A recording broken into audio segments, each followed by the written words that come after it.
आज दो खलनायक है इस देश के अंदर।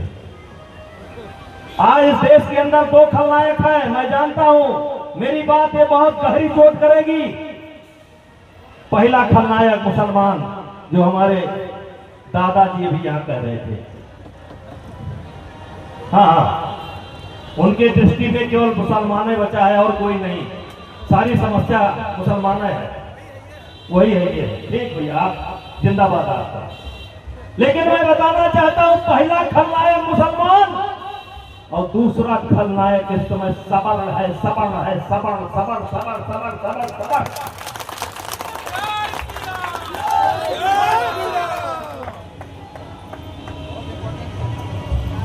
सही है ना? तो मुसलमान के खिलाफ ये खड़े होंगे दादाजी, तो मुसलमानों को साथ देने के लिए भारतीय जनता पार्टी के अलावा सारी पार्टियां खड़ी है। हम कौन से क्या हो गए और क्या होंगे अभी। मुसलमानों का साथ देने के लिए देश की सारी पार्टियां खड़ी हैं और सवर्णों का साथ देने के लिए कौन सी पार्टी खड़ी है, जरा हमसे हम उसका नाम बता दो। कोई नहीं। इसलिए कहना चाहता हूं, इतने गहरे घाव कहां से आए होंगे, इतने गहरे घाव कहां से आए होंगे, और लगता है तुमने भी दोस्त बनाए होंगे। तो मेरे भाइयों, हमें राम के बताए हुए रास्ते पर चलना पड़ेगा, क्योंकि जो राम का रास्ता है, वर्तमान की जो परिस्थिति है आपकी, राम के बताए हुए रास्ते में ही आपका समाधान है। राम जी ने किसको जोड़ा? केवट को जोड़ा। राम जी ने किसका आशीर्वाद लिया? ऋषि भारद्वाज का आशीर्वाद लिया। राम ने किसको जोड़ा? आदिवासी, जंगलवासी, वनवासी, सबको जोड़ा। जोड़ा कि नहीं जोड़ा? जोड़ा। और यहां तक जब आखिरी साल में पत्नी का अपहरण होता है तो राम जी जनकपुर संदेशा नहीं भेजते हैं, राम जी अयोध्या संदेशा नहीं भेजते हैं, राम जी छत्तीसगढ़ में ननिहाल था वहां संदेशा नहीं भेजते हैं।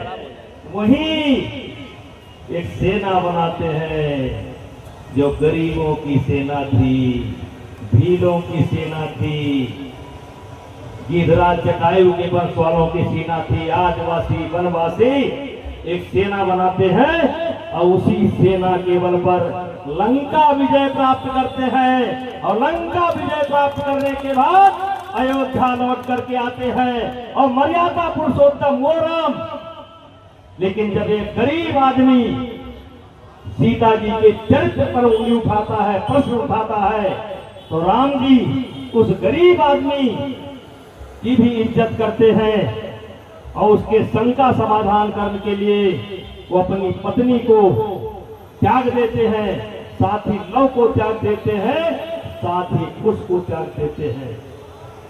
तो मेरे भाइयों, हमें राम जी के बताए हुए रास्ते पर चलना होगा। हमें राम जी ने जो रास्ता दिखाया उस पर चलना होगा, यानी सबको जोड़ना होगा। जो नहीं जुड़ता वो ना जुड़े, कोई बात नहीं,